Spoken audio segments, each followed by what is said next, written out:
kalau kita lihat PP nomor 1 tahun 2019 itu mengatur untuk devisa yang berasal dari sumber daya alam, yaitu pertambangan, perkebunan, kehutanan, dan perikanan, itu wajib dipindahkan ke dalam sistem keuangan Indonesia, devisa hasil ekspornya. Kalau kita lihat data, ternyata Mbak Saripah ya, kalau kita lihat data, ternyata Indonesia itu kan sudah 31 bulan berturut-turut neraca perdagangannya surplus. Bahkan kalau kita lihat per tahunnya ya, setelah defisit neraca perdagangan kita di 2019, itu 2020 kita surplus keseluruhan tahun 21,62 miliar. 2021 surplus 35,34 miliar, sementara di Januari sampai dengan November tahun ini itu surplus 50,59 miliar. Nah, coba kita bandingkan dengan cadangan devisa kita, Mbak Saripah. Setelah mencapai puncak tertinggi di September 2021 dengan cadangan devisa 146,9 miliar US dollar, itu terus konsisten menurun sehingga mencapai titik terendahnya di bulan Oktober 2022 yang lalu sebesar 130,2 miliar. Bayangkan dari 146,9 di September 2021, di Oktober 2022 turun menjadi 130,2.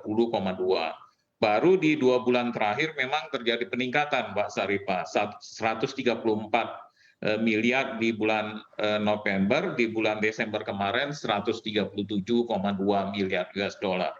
Nah, kenapa ini bisa terjadi? Padahal surplus neraca perdagangan kita kan seperti saya kemukakan tadi itu sangat besar ya. Berarti walaupun ada aturan yang menetapkan yaitu yang berasal dari SDA itu wajib dimasukkan ke sistem keuangan Indonesia, tetapi tidak ada aturan yang mewajibkan menahan devisa hasil ekspor itu, Mbak Saripah. Sehingga apa akibatnya? Tidak ada kewajiban untuk mengkonversi devisa hasil ekspor itu ke rupiah, sehingga tidak dijual dia ke otoritas moneter di Indonesia. Nah, akibatnya apa? Dia bisa membawa kembali ke luar negeri, Mbak Saripah. Ya, devisa hasil ekspornya tadi dia tempatkan di luar. Maka itu kalau kita lihat pengalaman negara lain seperti Thailand, Mbak Saripah ya, itu Thailand itu 30% devisa hasil ekspornya itu wajib dikonversi ke dalam baht.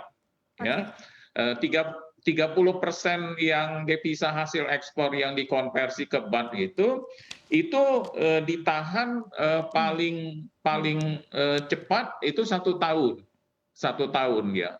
Jadi berarti otoritas moneter ya itu mendapatkan devisanya, Mbak Saripah, dijual kepada otoritas moneternya, ditahan 1 tahun.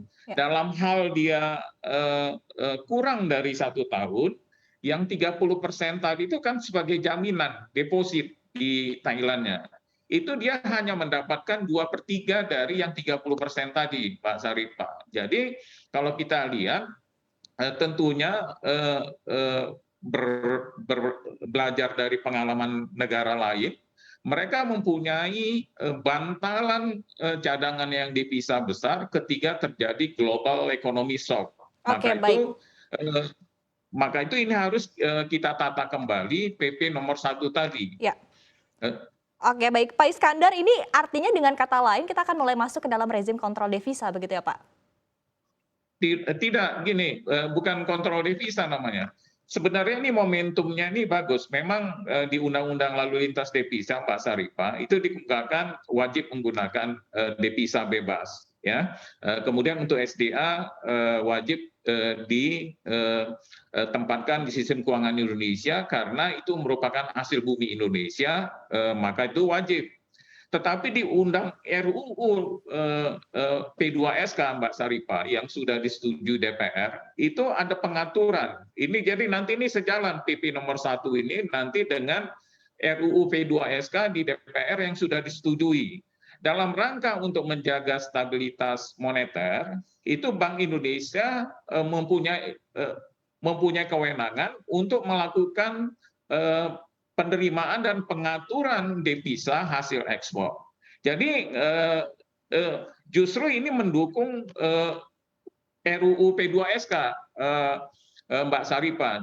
Jadi dalam rangka untuk menjaga stabilitas moneter, maka Bank Indonesia sebagai otoritas moneter diberikan kewenangan untuk melakukan pengaturan terhadap lalu lintas devisa. Ya, jadi ini dasar hukumnya sekarang kuat.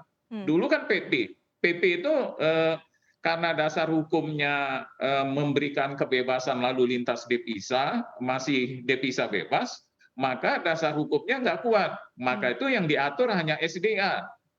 Tapi dengan keluarnya, dengan disetujuinya Undang-Undang RUU P2SK yang sudah disetujui DPR, BI dalam rangka untuk stabilitas makroekonomi itu diberikan kewenangan untuk melakukan pengaturan lalu lintas devisa.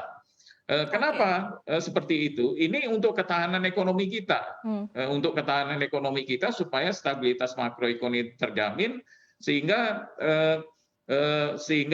misalkan para pengusaha dengan adanya kepastian nilai tukar, misalkan seperti itu, maka mereka bisa merencanakan investasinya di Indonesia tanpa perlu khawatir terhadap risiko nilai tukar. Nah, itu antara lain dalam rangka untuk menjaga stabilitas makro. Oleh karena itu sebenarnya ini bukan kontrol devisa, tetapi dalam rangka sebenarnya melihat konteks stabilitas makroekonomi keseluruhan.